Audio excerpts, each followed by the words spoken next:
The views expressed on this broadcast of Speaker Monday with your host, the Monty Man, do not necessarily reflect the opinions of KHLT Recovery Broadcasting or its affiliates. KHLT is not affiliated with any particular 12-step fellowship.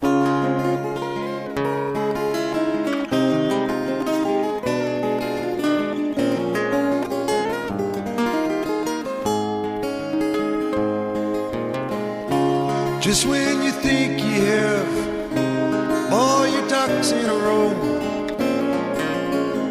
life takes a spin.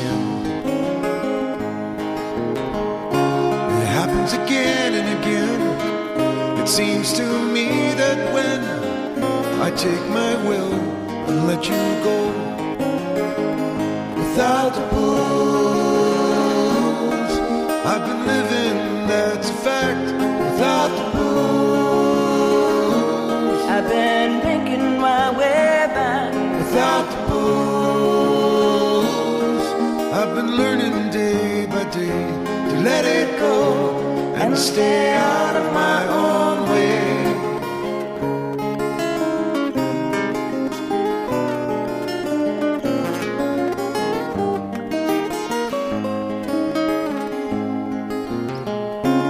Welcome to Speaker Monday with the Monty Man.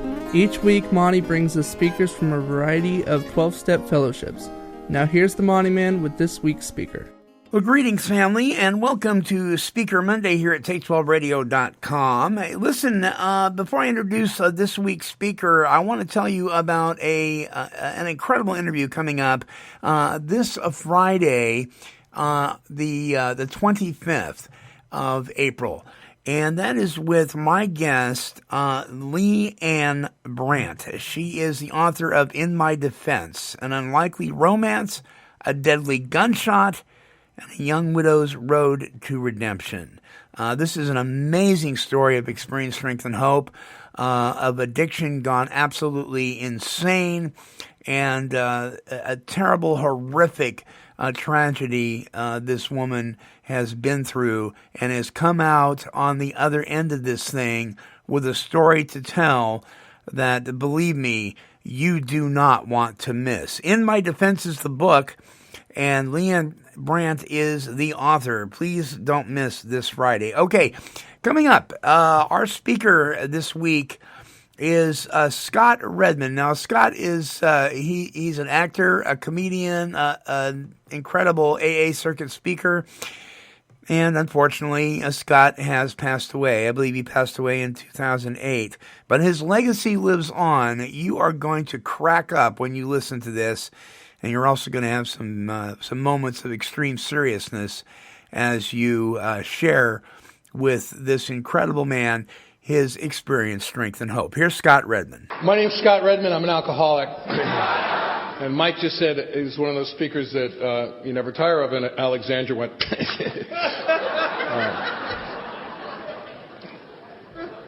I'd like to, I can't thank the committee enough, and Bill and the people who put this thing together, for putting it together and for inviting me. This roundup changed my life 12 years ago, the first time that I participated in it. I got to meet my friend Cliff, who's become a big part of my life, and there were friendships and relationships started that weekend that have become key parts of my life and my sobriety.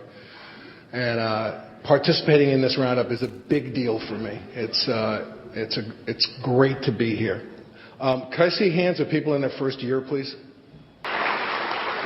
Welcome to Alcoholics Anonymous. I can't tell you how glad I am that you're here. I heard a couple of weeks ago, I think it's the best way I've ever heard a newcomer qualify ever. And I love collecting qualifications. I've heard guys refer to themselves as crack monsters and dope fiends and, but I was at a meeting and people were raising their hand with less than 30 days. The guy said, my name's Bob, I'm an alcoholic. My name's Carmen, I'm an alcoholic. And a guy got up and said, my name's Tom, big problem. Big problem. And then he sat down.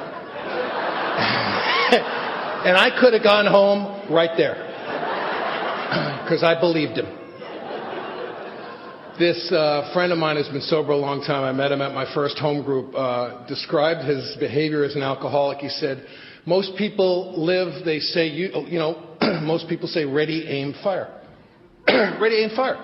And he said his entire life he went, ready, fire, aim. And I completely get ready, fire, aim. So, it doesn't really matter when I aim, after that. So, if you're new, I'd like to welcome you to Alcoholics Anonymous. If you're a drug addict, I'd like to welcome you to AA. If you're a dope fiend, which is somehow worse than any of us, I'd like to welcome you to AA. If you're part of that new, very exotic group that Cliff and I actually were introduced to him the same night at the Old Town Speakers meeting. It was the first time we ever heard anybody identify as a tweaker. I'd like to welcome you. You guys, there you go.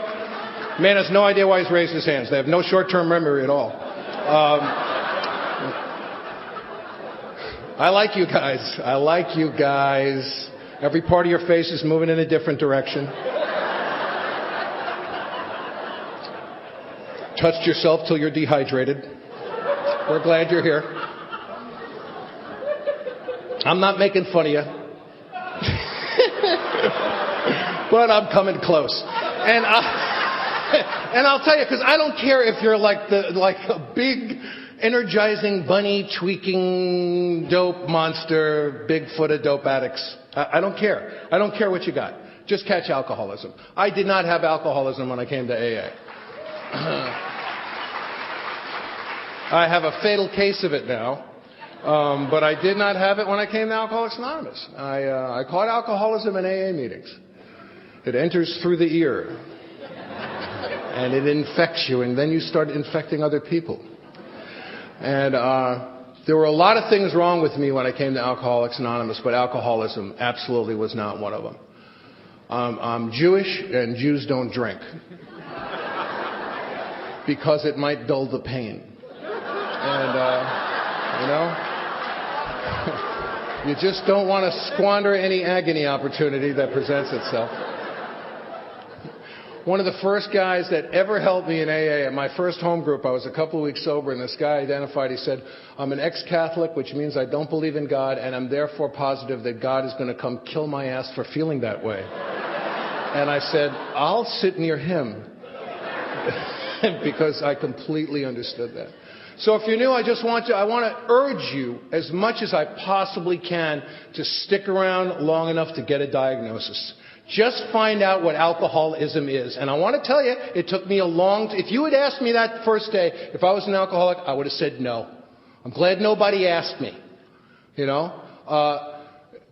I have this weird reaction to alcohol. I can't stop. I can't moderate once I begin. I'm part of a separate class of persons who are actually physically allergic to it. And if you're special and a drug addict, try some controlled crack smoking. Just fill your mouth up with crack smoke and say, I'm not in the mood, and blow it out. And hats will fill the air. I work alone, but thank you. Don't get over sober on me. Don't get over sober. And that would be okay. If it was just a physical allergy, I'd be fine. I really would be fine. But I have this bizarre thinking. It's referred to as alcoholic thinking. It's the source of a lot of mirth at Alcoholics Anonymous meetings. And I've got it. I got it bad. And I still do stuff. I mean, my wife came home, I was making the bed, and I start thinking while I'm making the bed. So I lose track. So I unfurl the sheet, I hook myself behind the head and drive my head into the bed. And my wife looks really concerned, I'm trying to fix my kid's phone. So I'm going to call their phone to see if it works. So I call their phone, and then I start thinking. And the phone rings, and I go, who the hell is calling me while I'm trying to fix the phone? And my kids just go, oh. And this is like a couple of months ago. I'm not going way far back. But I've got this nutty thinking, and I've got it. That's why I do more in AA than I ever have before, and that's why I've been hanging out with people who do more. I've been hanging out with people since I got sober. When things get good, they do more. When things get bad, they do more. They just do more. Some years ago, I was about 14 years sober, and I needed surgery on my hand, and my doctor said, you're going to need general anesthetic. And I said, general anesthetic? That's great. General anesthetic. Normal people don't get excited about general anesthetic. There's no normal person that really goes, and I'll tell you why. I leave the surgery out. They don't leave the surgery out. I'm going to be wounded. And, but they don't leave that part out. I do. And I'll tell you why. Because I know about general anesthetic. I know when they hit you with it, they say count backwards from 100. And you go 100, 99. I love 99. I love it. I love it. The difference is I won't trade my life in for it. One of the most misquoted lines in the big book of AA for me has always been, I've heard people say, my worst day in here is better than my best day out there. No. No. Let's see, a pound of cocaine and an all-female jazz band or a panel at Chino. I don't know. What do you want to do? What do you...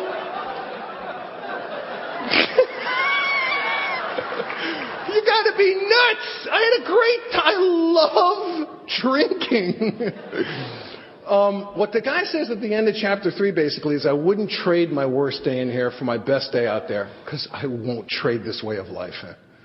I won't live like a sap anymore. I won't take a nickel today when I could have a quarter tomorrow. And I understand that. A couple of years after this thing with my hand, I was seeing a different doctor, and he said, that surgery that you needed on that hand, you need it on your other hand. And I said, guess we'll be having some of that general anesthetic guy, huh? And the guy looked at me like I was nuts. He said, you don't need general anesthetic with this. And my first thought was, no, I need another goddamn doctor is what I need. Now. I just want to tell this story because I've got a couple of people nodding out on me, which is fine. It's fine. I'd prefer it if you had just shot dilutant and there was some excuse, but if you're bored, and you could get bored, it's going to be a little bit to go this evening. I want to tell you my favorite story about being bored in AA because I just haven't told for a while. I love this story.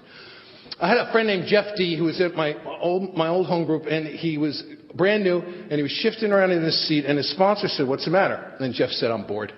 And his sponsor said, well, you know why you're bored. And Jeff said, no. The sponsor said, you're bored because you're boring. That's why you're bored. And it was like an acid moment for him. He just went, whoa, dude. It flipped him out, and he thought, what a great thing to say to a newcomer, He could hardly wait till the newcomer told him that they were bored. 13 years later, no newcomer has told him that they're bored. He's at a meeting at the North Hollywood group, and he's with this young lady who was new, and she's shifting around in her seat. And he said, what's the matter? She said, I'm bored. And he said, boy, you know why you're bored? She said, yeah, because I'm with you.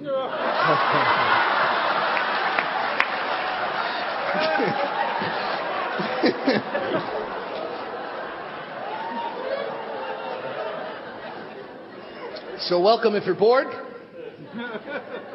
If you're new, a lot of what I'm going to say tonight is going to sound like this. And that's okay. I have a great, this is the only newcomer I've ever, this is like the shortest newcomer joke I ever heard. I called a newcomer today, hello, he lied. At any rate, I've got this weird thinking that keeps talking me into taking a drink I can't stop taking. And I developed this spiritual tapeworm, this cancer of the soul that ate me up inside and left me hollow and insane and alone. And that's alcoholism. And I didn't have that the first day I walked in here. I didn't know it. And I didn't know that I was beyond human help. even though you heaped evidence upon me as to the hopelessness of my situation. And I was deflated of ego at depth enough, and my ego didn't repair itself fast enough. So I let some grace in, and I experienced the touch of the Master's hand, and I started to get well.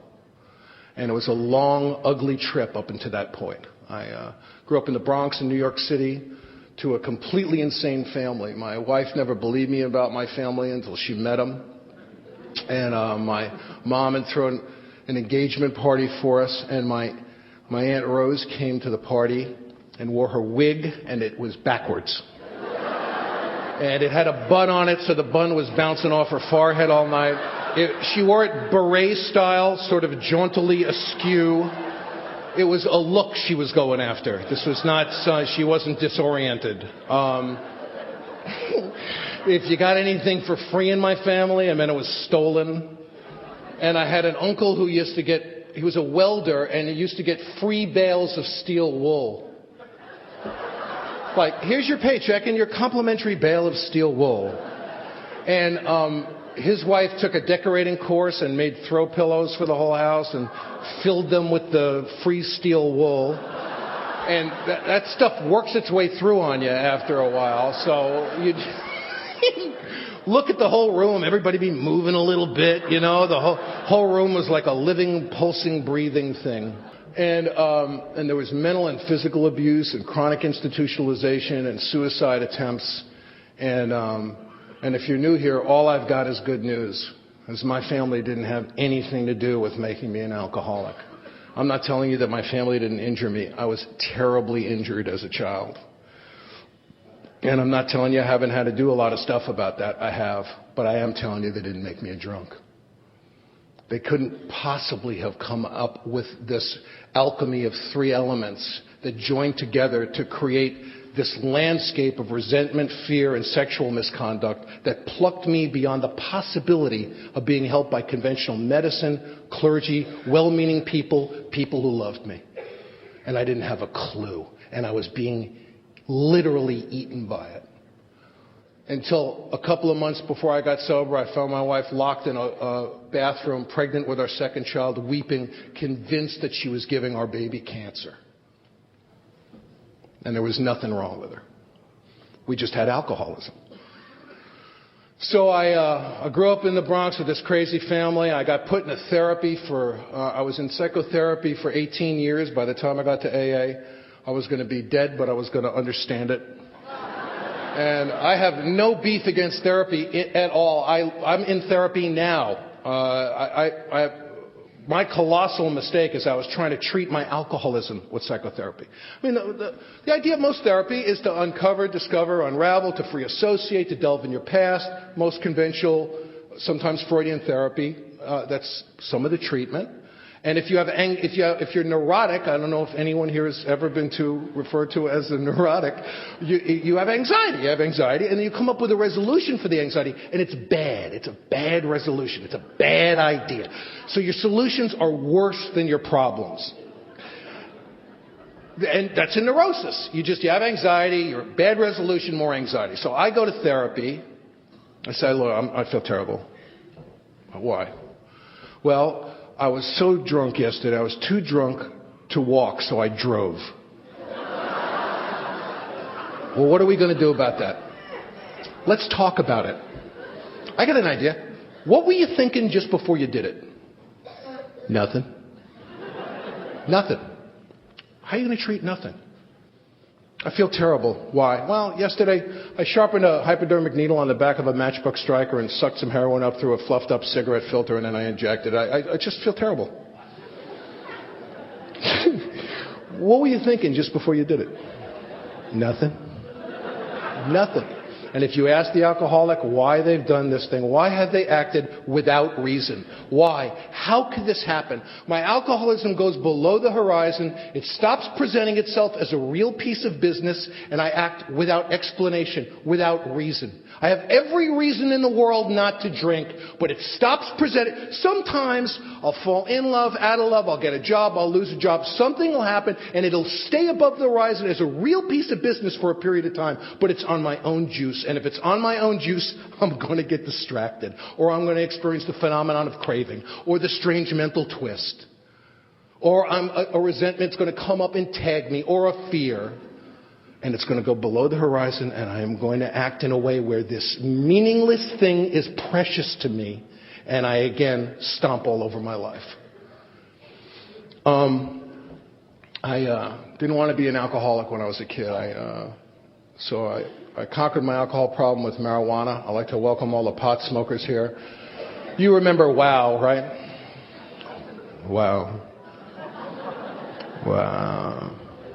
Right after WOW usually came... What? What? Wow. What? Wow. What? Wow. What? Wow. Wow. What? What? Watching a pot smoker is like watching a dog try to run on linoleum. There's a lot of activity, but no movement. They just can't get a claw in the rug. I overcame my marijuana problem with pills and conquered pills with cocaine. Cocaine is an excellent drug. It's particularly good for sex if you enjoy sex from the Neolithic period.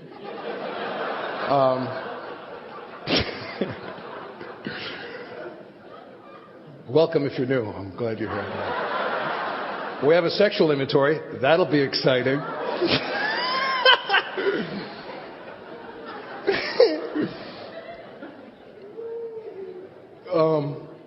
And I drank till I didn't want to be a drunk. Alcohol was on the table every day. And I was about in my early 20s. I was going through a cycle where I was using intravenous drugs, and I was hitchhiking from the Bronx down to Manhattan, and I was picked up by my aunt and uncle. My father had a massive stroke, and I was taken to the hospital, and I couldn't show up for my pop. I couldn't do it. The curtain was down.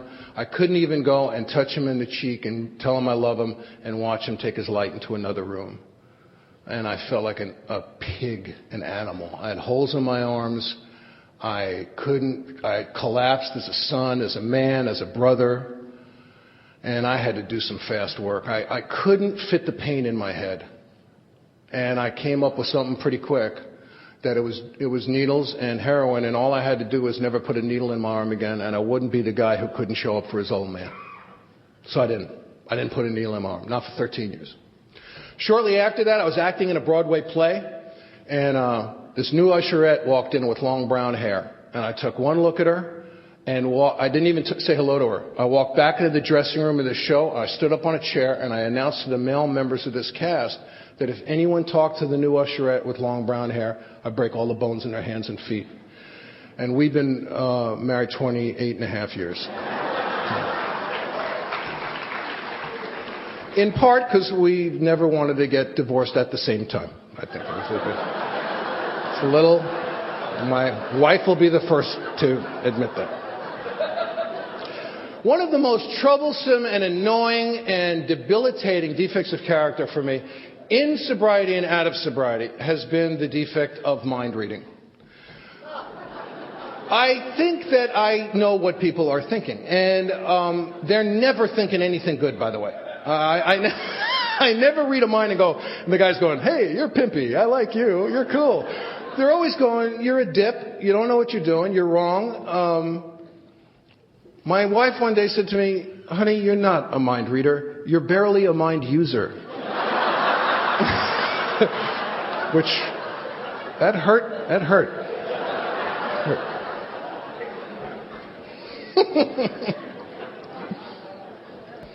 And we had a great time. I was acting on Broadway. We moved in with each other about a minute and a half later, you know, and look, if you're new, you're going to hear some wacky stuff about alcoholism now that you're here. Some of it might sound true, and some of it might mean something to you, and some of it might not. The stuff that's been annoying to me over the years, I have yet to find in the big book of AA. Never found it. I've heard, but it works for some people. It's not that stuff shouldn't be said, but it's kind of interesting. I've heard alcoholics don't like change. Just do not like change of any kind. I don't like change I don't like. But I love change that I like. I seem to have an endless amount of patience for it. I've never heard anyone get to a podium and say, oh, I hit the lottery, I'm having sex with identical twins, it's killing me. I can't take these changes.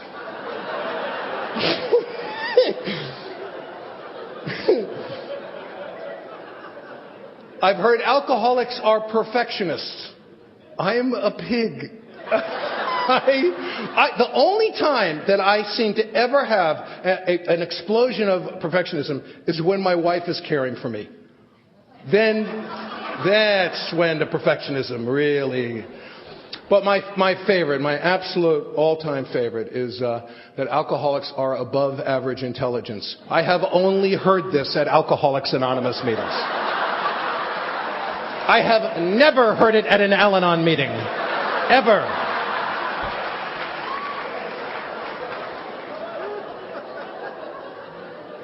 Oh, you are wits. It's hard for me to be above average intelligence after I've hooked myself behind the head and driven my head into a bed. And Nancy and I had a great time. And it went on for a while. We had a great time. I was acting in New York. I started directing plays. I had my own theater in New York. We did some great stuff. She started a career. And she's really, after a while, I wish I had noticed, she started becoming very troubled at a certain point. She became troubled and difficult and argumentative. I didn't know how bad she was getting. And I came home one day, we had these 32-ounce iced tea tumblers in the house, and I popped the cork on a bottle of wine and emptied the entire bottle of wine into this glass. Now, I'm going to make a Cliff Roche face now. It's the pre-Al-Anon rat face. This one. He does it better than me. He looks like a trained attack Muppet sometimes. He goes... I said, "What?" She said, "What are you..." This is what damage from alcohol and drug abuse can do to the brain, making it physically impossible to benefit from traditional treatment programs. Enter Health is different. Using the latest medically based advances in addiction treatment, Enter Health offers a better way to recover and restore.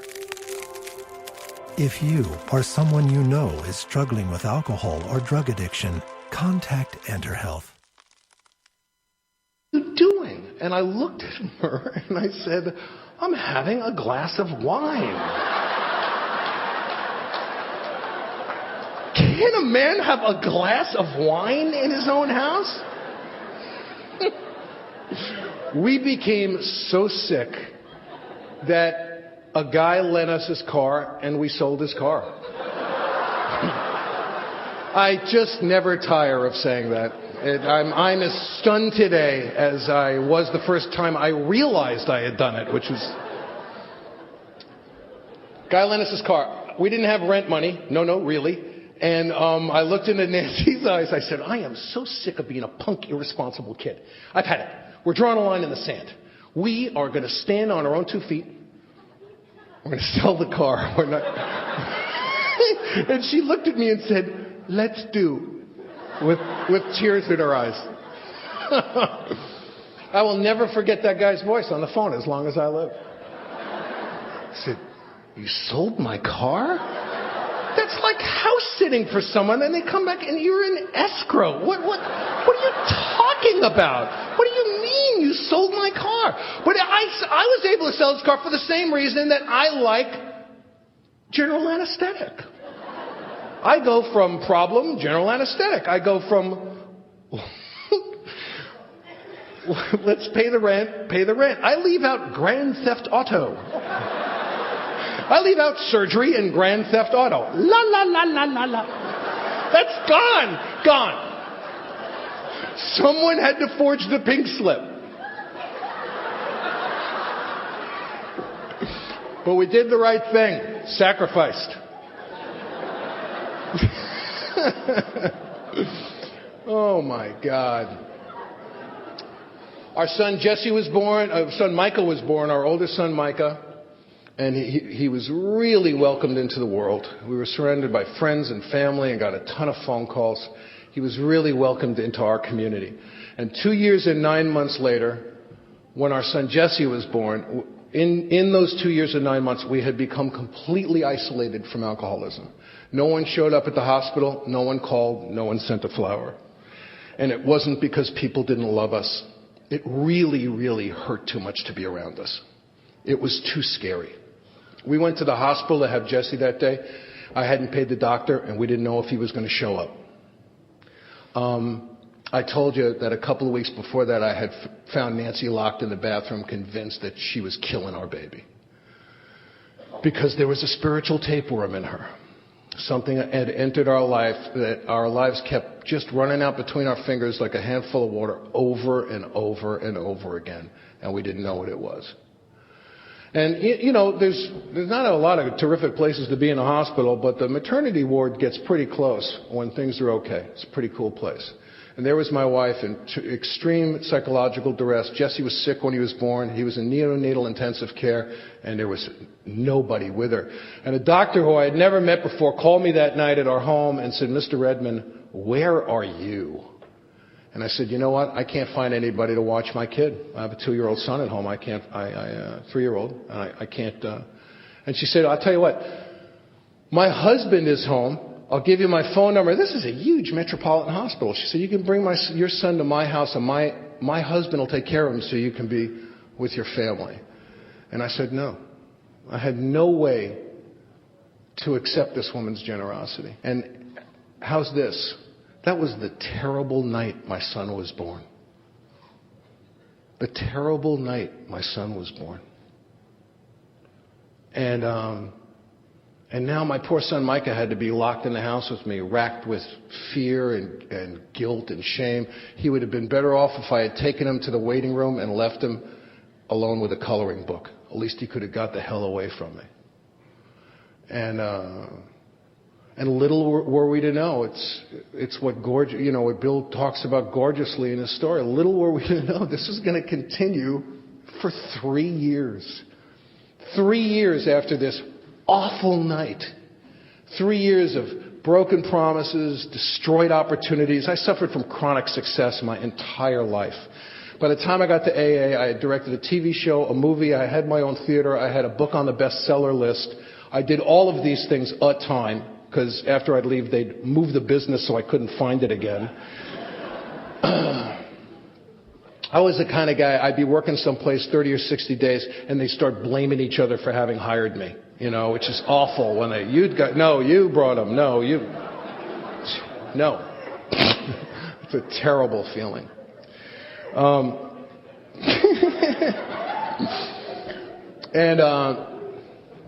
We try to make a go of it. We try to move through the alcoholic landscape of our lives, and our children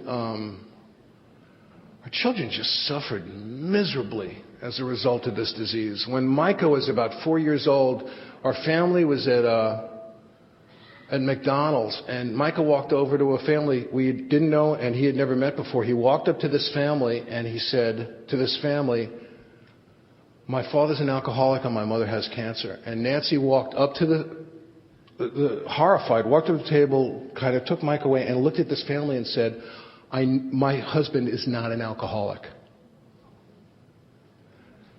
We lose. I've heard my wife say, as an incredibly committed member of Al-Anon, I've heard her talk about this. I've heard her talk about it with new women. We get stupid. Alcoholics get stupid. Their friends and family, it makes us react without reason. That thinking that's described in the second and third chapter, I'll stop after the sixth one. What's the use anyhow? How did it happen again? It's right in there. I saw it in my children. I saw it in my kids. My kids were either pointlessly aggressive en route to a goal that never got attained, or they just threw the towel in. So what's the use? What the hell's the use anyhow? And by April 22nd, 1985, my sons were 6 and 3. They were crushed by alcoholism. They were cut out from the society of other children. Their small motor skills were screwed up. They were a wreck. Nancy and I were tongue-chewing, babbling idiots. And I put a needle in my arm again. I crossed the line I swore I would never cross. Why? Why not? It was time. I called my therapist in my 18th year of psychotherapy, my first Jungian therapist, and I told him what I had done, and he said to me that morning the exact same thing that Carl Jung told the man who told the man, who 12-stepped the man, who 12-stepped the man, who 12-stepped Bill Wilson. He said to me on the phone that day, there's absolutely nothing that can be done for you. And that's what Carl Jung told Roland Hazard after being analyzed by him and drinking afterwards. I said, what are you talking about? He said, I can't help you. The only thing I can suggest is we have you institutionalized. And then he said to me the thing that Carl Jung couldn't say to Roland Hazard. He said, or you go to a meeting of Alcoholics Anonymous or Narcotics Anonymous. Now, why I went to the meeting is a mystery to me. It's an absolute mystery to me. Why? I'm a guy who loved dental surgery, who looked forward to general anesthetic. Why I didn't go to the mental institution? That's an uninterrupted source of narcotics. That's a chance to be with my people, colorful and adventurous people. That's where you write a book in the Nut Hut, right? Why I went to that AA meeting is an absolute mystery to me. I got up at 5 o'clock in the morning. I put my best clothes on. I got a bad check to write you. And I went to a clubhouse called Unit A in the San Fernando Valley, right next to a lovely Polynesian-themed bar named the Tonga Hut. I walked into this room, I looked around, and I said to myself, oh my God, how did this happen? Alcoholics Anonymous. How did I wind up in Alcoholics Anonymous? This is beyond lame. This is beyond church, beyond synagogue. This is some plateau of lameness I never even imagined was available to me. Alcoholics Anonymous. And the room looked like it was the product of like 200 years of inbreeding to me, you know? There were like identical twins carving their initials on each other's feet in the back of the room, as far as I was concerned. And everything was a miracle. I'm a miracle. You're a miracle. Oh, the coffee. Oh, what a miracle. The coffee is such a miracle.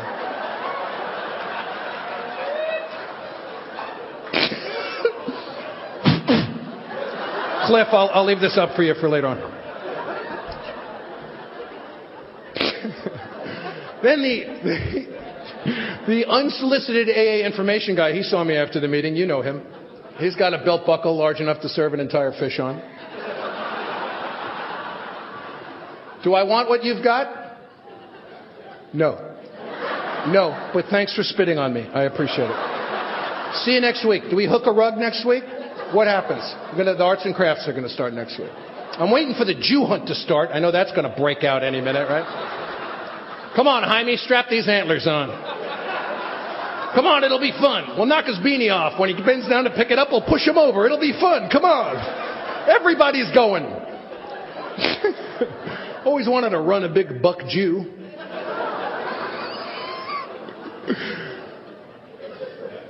I went back to that meeting every morning for a year. And one of my dear friends who I met that first day is in the crowd tonight, who I just adore. And we've known each other almost 20 years, and I just love her to pieces.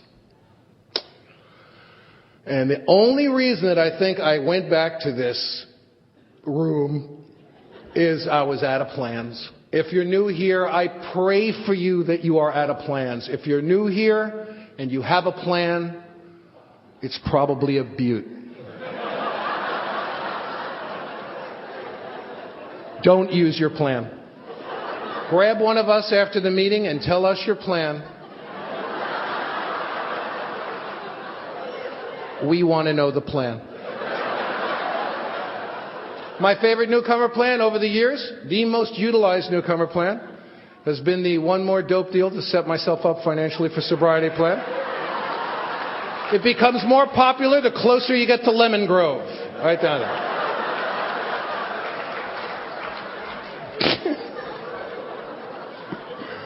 So if you're new, if you be a mulin, welcome to AA. And some of the closest people to me in Alcoholics Anonymous were sitting in that room. And people who I met in that room. One of the guys there, Milton M., a couple of months later, his wife Ruby became my wife's sponsor and has been my wife's sponsor all these years. And I don't know what happened to me that day. All I can tell you is that I had a window of opportunity. If you're new here, some of us might get a little pushy and a little nutty if you've stopped drinking. See, the not drinking part's a moose. If it was not for the not drinking part, we would be a much bigger organization. I guarantee it. I guarantee it. It's that not drinking thing really screws a lot of people up. Here it is. If you're new, when you want to drink, don't. Yikes! It's really crazy. It's a crazy idea. And I was just crushed enough to let in enough. And, you know, when you're new, we get pushy. We would like to see you take advantage of the opportunity that's been afforded you if you've stopped drinking. If you've gotten out of the cycle of spree and remorse for a period of time. Because sometimes these opportunities disappear really quickly. And then sometimes you hear about people who stay untreated for a long period of time, but they don't drink. And maybe I could be one of those guys. Well, I didn't find out. And I stuck around Alcoholics Anonymous for 6 months, and I went to meetings. My wife reached out to the Al-Anon family groups. I know exactly when, because she raised her hand at her first meeting and said, "My name's Nancy. My husband's 37 days sober." And that was the end of my countdown in Al-Anon. And I'll tell you, I would get very confused sometimes when I was new. I would go to AA meetings occasionally and hear people telling jokes about Al-Anon. I'm not talking about good-natured jokes. We tell enough good-natured jokes about alcoholics. I'm talking about mean, until I stuck around long enough to find out that the people who were doing that had no information, real information about the work being done in the Al-Anon family groups. If they did, they couldn't possibly tell those jokes. It would be like going to a meeting and hearing people tell awful stuff about AA. I mean, if that happened, I think we'd go, "Well, you don't know. You can't know. You don't know that a fire gets started here. You don't know what happens. You don't know that people's jaws get pried open and life gets spit into them. You don't know. You couldn't know." And yet, there are times where we tolerate it in AA. And you know what? I used to have all the votes. I've been whittled down to one by good sponsorship. And if you think it's okay to do that, that's fine. That's your vote. My vote is that it's not okay. It's not.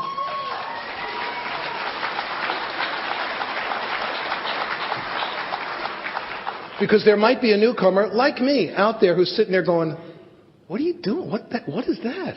I was incredibly proud of my wife and happy that she was interested in doing this thing. So, God bless Al-Anon. I don't need my wife to go to Al-Anon, but I sure appreciate it. And when she's doing well, I'm doing better. I'm not doing, my wellness is not contingent on her, but it's fun. In my wife's Al-Anon family, I'm sure a lot of other people use this, but her sponsor always stressed it, that when things would start moving a little fast, I don't know, in our family, driving's not good. It's not good. My wife has a set of imaginary driving controls on her side of the car. I'm going to get her a Fisher-Price thing eventually, and there's an imaginary brake that she pushes down on, and a lot of body English, a lot of movement, a lot of activity. And I seem to get psychotic when she does this. And when things start moving quick, ready, fire, aim. Things they're starting to cook. It's like trying to grab soap, And, and she was encouraged to say, "Sweetheart, you could be right. Could be right."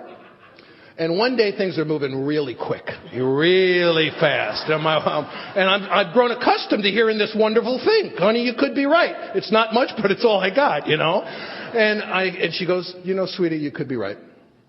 But not today. Not today. It's not your day. It's not going to happen today. I'll let you know it's your day. Not today, big guy. It's not going to happen." And at 6 months of sobriety, I asked the guy to sponsor me because I knew I was going to drink. I knew it. I had seen it hundreds of times. I consider myself lucky to have stayed sober 6 months before I got involved in the work in the Big Book of AA. He was a great guy, still is a great guy. And he invited me over to his house, and he had made sure that I had done some reading from the Big Book of AA, and he read chapter 5 to me. And on the way through, he took me through the first 2 steps. We reached step 3, which my friend Clef refers to as the formal articles of surrender. I got to tell you something. I found this out the other day. It was one of the most beautiful expressions of the second step I've ever heard. The root, the origin of the phrase carte blanche, which we generally know as carte blanche, is to have, license to do things. And what it comes from is the French phrase, when an army has been beaten so badly, they have to sign a blank treaty. It's a carte blanche. I signed a blank treaty when I got here. And your ass has got to be whooped pretty good to do that, because they'll fill it in later. And if you're really willing, you sign a blank treaty at Alcoholics Anonymous.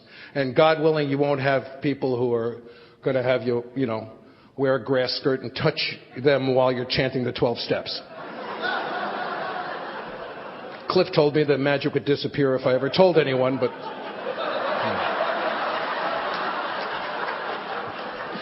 It's so much fun to have the microphone when he has no microphone. I can't... This is better than Christmas as far as I'm concerned.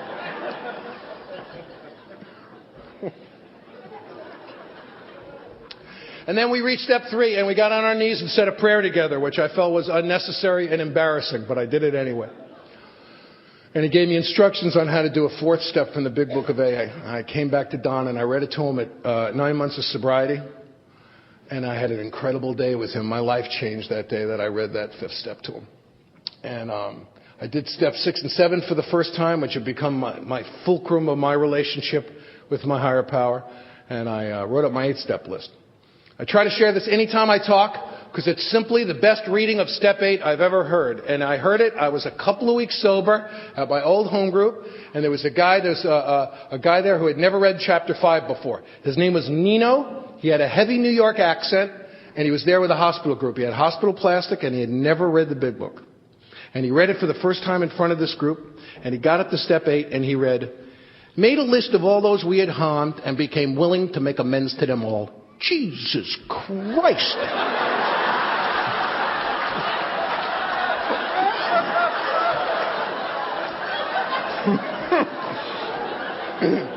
And he looked out into the room as if to say, "Have you seen this? Do you know what the hell is in here?" Oh, it was so gorgeous. It was so pure. It's all I saw. I didn't see anything else on the list. Not those people, not that money. I would not have taken that much money if I knew I had to give it back. You think I'm an idiot? I'm above average intelligence. Dun, dun, dun, dun, dun, dun. And if you're new, don't worry about it. It's 8 steps from where you are anyway, for God's sake. And 8 is not the annoying one. It's 9. It's the really annoying one. It's the pay it back step. So I wrote up my 8-step list. I didn't know what I was going to do about it. I didn't know what I was going to do about my wife and my kids and my dad. I didn't know what I was going to do. And I was blessed with a sponsor who refused to tell me how to make amends. He said, "Do your job in AA. I don't know how this is going to come out. Do your job in AA. Let's get to work." And I was hanging out with a bunch of guys who they did it. They just did it. They were on the board of our home group and trustees, and they had panels to Warm Springs and Tehachapi, and they answered phones at central office, and this buddy of mine was answering phones at central office, and this woman called and said, "What's the waiting list like now?" And my friend said, "What are you talking about?" I said, "Well, 2 weeks ago I told my husband I had to get the hell out unless you join AA." And he called and he said, "You guys put him on the waiting list." And I just want to see where he was, where he was. And my friend said to her, I said, "I think it's going to be a bit of a wait for you." I said,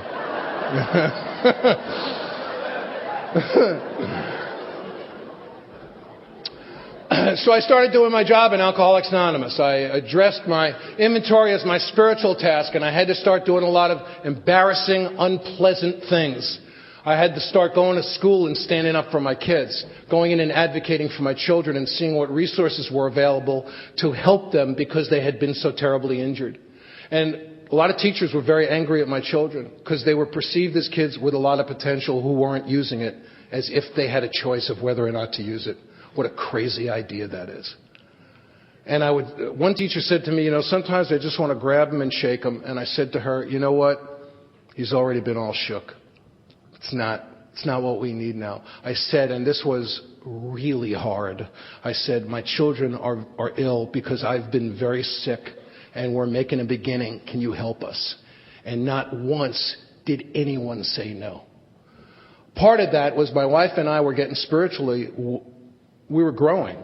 And we stopped going to drowning people and asking for swimming lessons. And when they'd say glub, glub, glub, we'd get pissed off, And the boys got tested, and they got all sorts of special ed. And one teacher said, well, get them into music. The small motor skills, or let's see if the big motor stuff will help them. And Jesse wanted to play drums. And I didn't have any dough. But I'll tell you what I did. I went and I bought him a drum pad, which is a piece of wood. It's a $15 thing. It's a piece of wood with a piece of rubber and a couple of sticks. And I went back to my home group, and I told the guys, I'll tell you why I told them. Because they wanted to know, because they were interested, because they were really excited about our family. I wasn't bragging. They wanted to know this stuff. And within a couple of months, the AA drum set showed up at our house. There were a lot of burnout drummers in my group at that time. Guys are showing up with these Megadeth drums, Dude. And Jesse sat behind a drum set. You could barely see him. I mean, he would disappear. And a couple of years ago, my kids played the House of Blues on the Sunset Strip, and they burnt the dump down. Burn it down.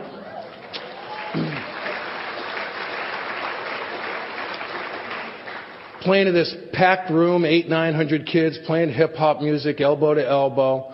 These two gorgeous, poised boys, And there's a group of weeping middle-aged alcoholics over to the side, Kids are going, what is with the crying old people, man? What's that all about? When my son Michael was 8 years old, I had been in the program for 2 years, and I went to make him a lunch, and I said, what do you want in your hot dog? He said, I want mustard, onions, and lettuce. I went, lettuce? He said, okay, I don't want lettuce. And he walked away. He came back about 45 minutes later, and I'm not altering one syllable.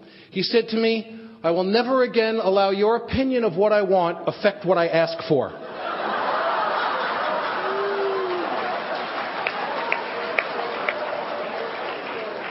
So I asked him to sponsor me at that point. What's that? What is that? A couple of years after this, I've been in the program about 4 years. Jesse got into a schoolyard accident, broke his wrist in a growth plane, which if you know about kids, that's cartilage that's going to turn to bone. Can't be messed with when it's set. But he's a younger brother, and he's come home with a cast, with a weapon. And now he's got a level playing field, and he wants to get as much mileage out of this thing as he possibly can. And they can't do it, because if he messes this thing up, it's bad. And Mike is into it, And I said, and I told him twice, and I finally screamed at Micah, you can't do this. I got right up in his face, and I yelled at him. I said, it's zero tolerance. We can't do this. He walked away from me, walked into his room, and he slammed the door. Slam the door. I got the dad tick going now. Slam the door. So I go to his room and I open the door, and before I can unload on him, he looks at me and he says, I didn't say you were wrong out there. You were right. But a big guy just got in my face and screamed and yelled. I didn't tell you were wrong. Don't tell me I can't be mad.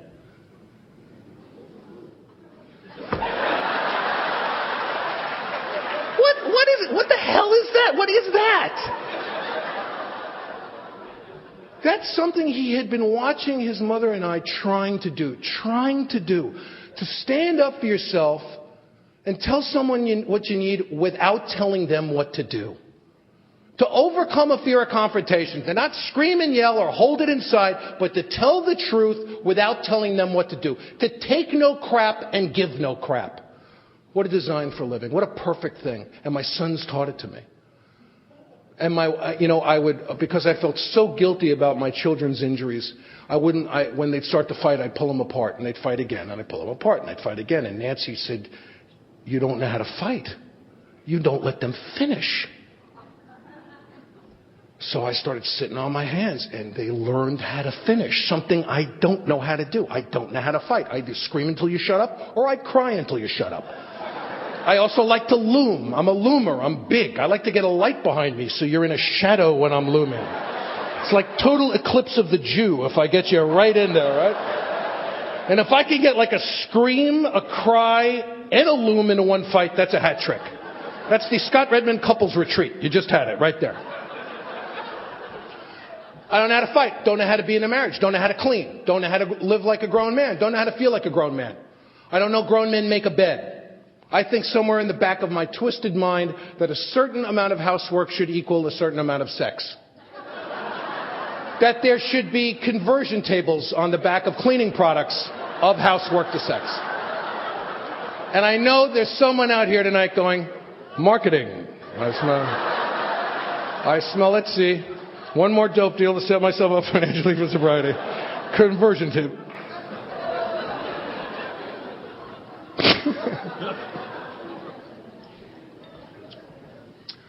And we made a beginning as a family, and we moved down the line together, and we found a great comfort in one another's company.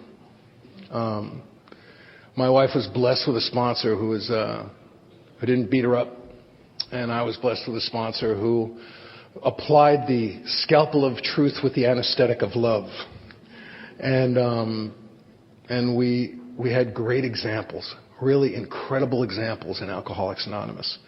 And we stayed sober for a while. I've had a lot of problems in sobriety. I know that there are people who haven't had problems in sobriety. I'm incredibly happy for them. And I'm not saying that you have to have problems in sobriety. And I've had a bunch of problems in sobriety. I've had problems in my marriage. I've had problems with sex. I've had problems I went up to over 300 pounds of sobriety. What does that have to do with sobriety? Absolutely nothing unless you're going through it. Absolutely nothing. And I would pray in 6 and 7. I write, I'm resentful at Scott for being overweight. It affects my self-esteem, pocketbook, ambition, personal relations, and sex. And the defects are self-serving, gluttony, shame, guilt, and stubbornness. I'd read it to my sponsor and go have a pie and a bowl of spaghetti. And I'd write it and read it and write it and read it and write it and read it. And my sponsor's finally saying, you're not using the first 5 propositions in the book. What's going on, man? Where are you changing? Where are you using this as a fulcrum for change? And I go, Pop, what do you got? And I'd hear him go to Overeaters Anonymous. And I go, what else you got? And finally, after my health being threatened, being over 300 pounds, I went to OA. I said, hi, I'm a circuit speaker. And they said, yes, and a very fat circuit speaker. I'm really glad you're here. I said, would you like me to talk? They said, no, your mouth's full. Don't talk. What does this have to do with sobriety? Nothing unless you're going through it. I've been to other 12-step programs. I'm in therapy now. I've gone to the Feldenkrais technique and used that for my back pain. I've not done one single one of these things instead of AA. I've done every single one of them because of AA, because I've been hanging out with seekers, because of the inventory process. The minute I do any of them instead of AA, then I've started that process, haven't I? I've started that process of watching it go below the horizon and stop presenting itself as a real piece of business. My alcoholism has stayed buoyed above the horizon as a real piece of business for 19 years and 11 months, even when I'm not concentrating on it. Because it's buoyed on the heads and shoulders of the men and women of AA. When I read my 5th step, I read about a lot of stuff. I read about a kid named Mark who used to kick my ass when I was a kid. From the time we were 5 till we were 10. I had to go all the way back and write about that stuff. He humiliated me at our first spin the bottle contest. I had to write about Nazis slaughtering Jews. And I had no defects of character on that resentment. And my sponsor said, Scott, you don't understand. You don't understand. They're not asking you if the event is your fault. I'm resentful at Nazis for slaughtering Jews. They're not asking you if the event is your fault. They're asking you if the resentment is your fault. Was the event your fault? No. Is the resentment your fault? Every time, with no exception and no loophole. Because a normal person would do a lot of things about Nazis. They could give money to political groups, work against them, do all sorts of stuff. But I don't do that. I feel sorry for myself. I'm a hypocrite and a bigot. Because if I think you are associated with that in any way, I don't even want to know who you are. I'm an opportunist. I'm not living in today. I'm a grudge holder. I think that's enough right now, don't you? And he set me free. My sponsor set me free. He changed my life in that moment, that day. I was in my first year of sobriety, and I was becoming sort of a spiritual Goliath. I started sponsoring guys, and I had a ghostwriting job for 20th Century Fox, and I was being considered for a job as a staff director on a sitcom. I thought this would be really good. I thought this would really be good if I got this job. It would be very good for the men that I sponsored. Because they would see me prospering. They'd really see the program at work.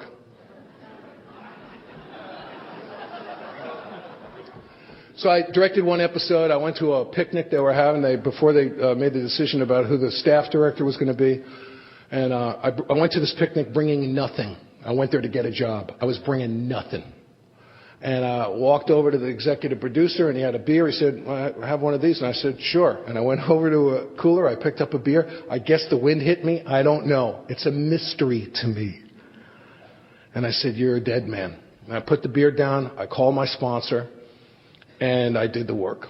I was humiliated that I almost drank. And I had to sit down and write the resentment against myself for almost drinking. And they didn't give me the job, and I was resentful at them. And what my sponsor said to me that day after I read the inventory, he said, Scott, when you do 6 and 7 today, when you draw close to him and he reveals himself to you, when you humbly ask him to remove these defects, and humbly isn't, take him if you can, big guy. Humbly isn't, take him, you rotten. Humbly is, Pop, I have made an identity of these things. I am so attached to them. They are precious to me. And my problems go below the horizon. I keep repeating, please help me. He said, when you do 6 and 7 today, you better ask your God what you're going to have to do to stay sober. You have the show business God, apparently. I said, what? He said, well, what keeps you sober? I said, God. He said, God keeps you sober. You didn't get a show business job and you almost drank. So I guess you have the show business God, and he has abandoned you utterly. When I came into AA, I heard God getting people jobs, God getting people in relationships, God getting people parking spaces. I'm not going to talk about it. Years ago, my family got nailed in the Northridge earthquake. We got injured really badly. I got a bad physical injury. Our house got cracked up, and the kids, we were right in the epicenter. A guy died right near us. It was really bad. Shortly after this, we were at an AA function out of town, and this woman who used to live in L.A. came up to me at this function and said, oh, I am so glad God got us out of L.A. before the quake. And I said, oh, so he likes you. He likes you. But we're crap. But he likes you. Oh, that's great. And she said to me, I guess he just felt you had some lessons to learn. I'm out of here. I have no interest in living that world. Living in that world where I've got a God saying, get him, get the Redmond boy, get him. Get him, no evacuation plan for you, Jew boy, get him. Get him, turn his wife to salt, kill his goat, put a finger in his eye, get him. Smote his ass, smote him. Smote anyone he talks to, we'll figure it out later. I can't live in a world where I've got a God saying, well, let's key your car. It's boils for you. You're due for a rash. I believe St. Thomas. I believe the mystics. I believe the big book of AA. To know God is to not know God. That God is absolute and complete mystery. That no one can fully comprehend or define that power which is God. And every time I ascribe a personality or an intention to my higher power, I make them this small. This small. I know that God's keeping her sober. I'm just here to share my story. Wouldn't do me any good. That is a mystery I used to be very uncomfortable with. I'm very comfortable with it today. As a matter of fact, I crave that mystery. I've misidentified people in AA and approaches to AA as God. I've misidentified meetings with God. It's a big mistake. I don't know who I injure more, them or me. You know, it doesn't mean I can't respect them. It doesn't mean I can't learn from them. It doesn't mean I can't love them.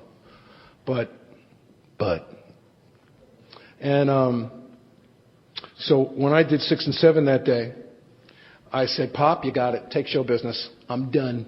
I'm done. You can have show business. I am willing to do anything for a living.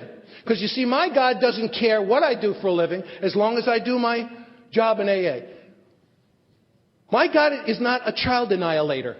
My God expects me to do my job in AA if my children are annihilated or not. And I know plenty of people who have lost children in Alcoholics Anonymous and who are astounding examples of this program. My God doesn't care if I live in the house on the hill or the refrigerator box.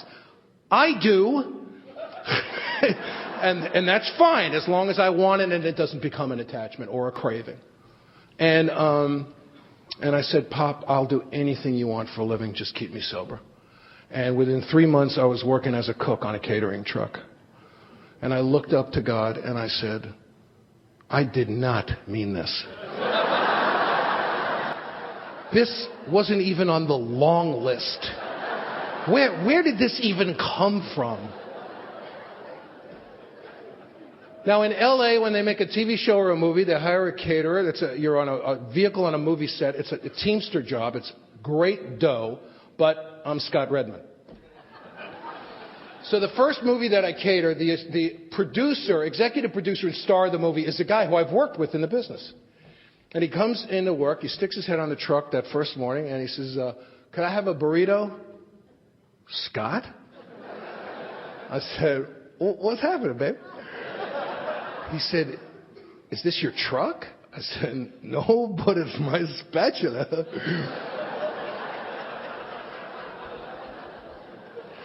I went home and I called my sponsor. I said, we're getting the gift now. It's beautiful. We're really getting the gift. The gift of sobriety is such a beautiful thing. And he said, sounds like you've got a resentment. And I wrote 10 steps, man. I wrote them. I'm resentful at Scott for working on a kitchen truck. I'm resentful. I wound up serving guys who I had directed in TV shows, actresses I directed in TV shows, assistant directors who I had been the director with, stage managers who had worked for me. I come back to the home group with a new tale of humiliation every week. And the guys would go, ah! And you know what? My son Jesse asked me to teach him how to cook. Now, I didn't think we were going to get intimate that way. I thought we'd get intimate on Oscar buffing night. When we buffed my Oscars. We'd get together and buff my Oscars and my Emmys. That's how I thought my son and I would develop a relationship. But he wanted to learn how to cook. And I started showing up and giving him a dime for their nickel. And I became a really good cook. And I started helping some guys who felt they had fallen from a height when they came to AA. I had a friend named Paul who used to say this prayer because he felt that he had fallen from a height when he came in. He said, God, I'm willing to do anything for a living. Just keep me sober. But please don't let it be as bad as what you did to Scott. Please. Don't. Just don't. It's like being voted most attractive man in your cell block.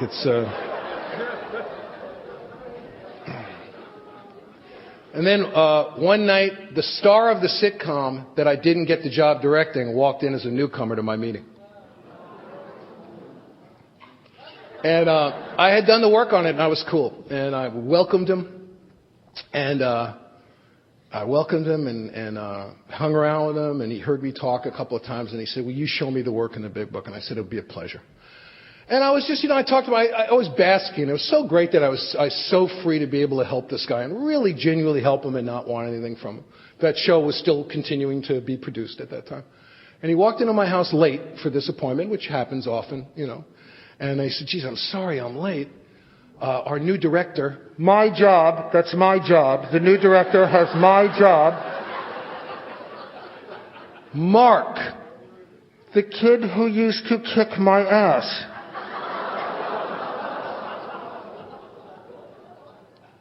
Get a hobby. Get a hobby. Get some outside interest.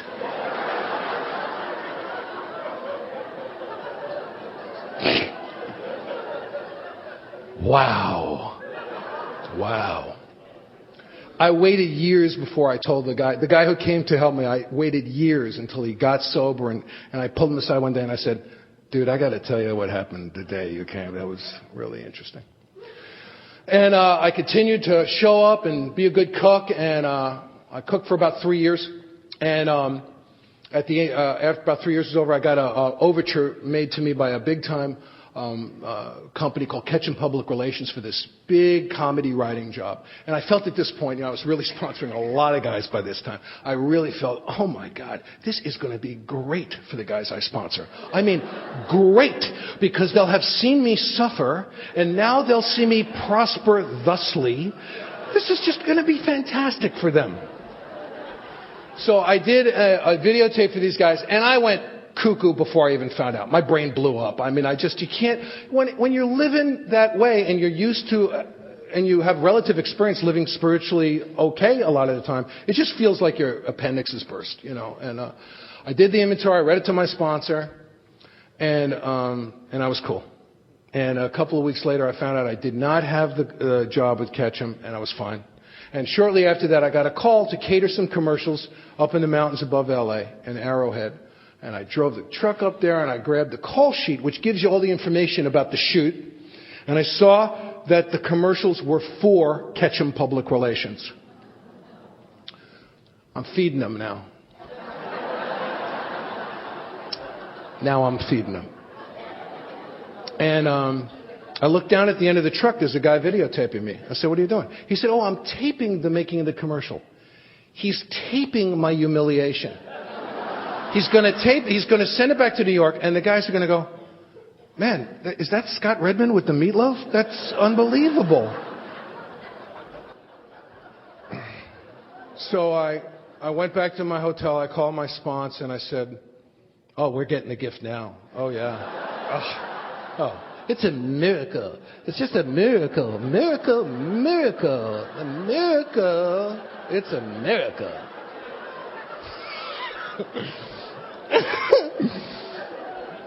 And he said, I guess God had enough writers and needed a few cooks today. And then he said, you told God you wanted to work for Ketchum, and you forgot to tell him what you wanted to do.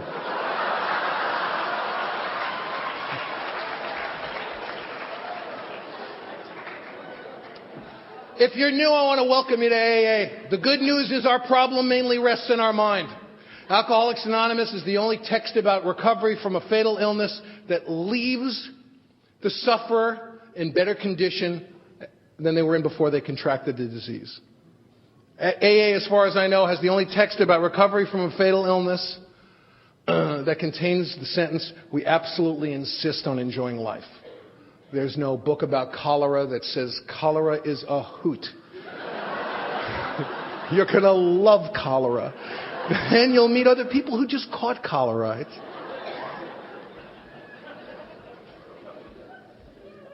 And the problem is our problem mainly rests in our mind. If you're new, I want to welcome you to AA. If anybody sticks their finger in your chest and says that's the way AA is, I'm just telling you, I've steered clear of those guys. Alcoholics Anonymous was founded by a bunch of acid-dropping, niacin-eating, Ouija board-playing wackos. Seekers who are always saying more. What's more? Henry James. William James? What's more? What's happening? What do we got? Please read the history of Alcoholics Anonymous. Please read AA Comes of Age. Please read the big book of AA. I swear to you, the meetings will stop being confusing. Because I read this material and I go to meetings and go, oh, he's talking about AA. He's not talking about AA. I don't know what he's talking about. But I judge no man because I'm too spiritually developed. If you're new here, I want to welcome you to Alcoholics Anonymous. I want to suggest that you take this thing as seriously as you possibly can and go out there and have the time of your life. Welcome to AA. Welcome home. Thanks so much for having me tonight. Well, thank you, Scott. Folks, don't forget all of our shows here at take12radio.com are here for you. Please subscribe. There in the middle of our webpage, it says subscribe, and you'll get an update on the shows on a regular basis. And don't forget, we are here for you. Please email us, take12radio@comcast.net. Let us know what's going on, how we can pray for you, maybe if we can refer you to some services if need be. And until our next broadcast, this is the Monty Man, and I'm wishing God's perfect serenity for you. Bye-bye now. Without the booze, I've been living, that's a fact. Without the booze, I've been making my way back. without the booze, I've been learning day by day to let it go and to stay out of my own way.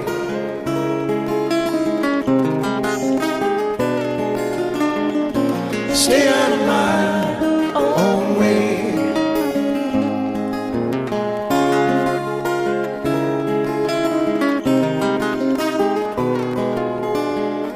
Stay out of my own way.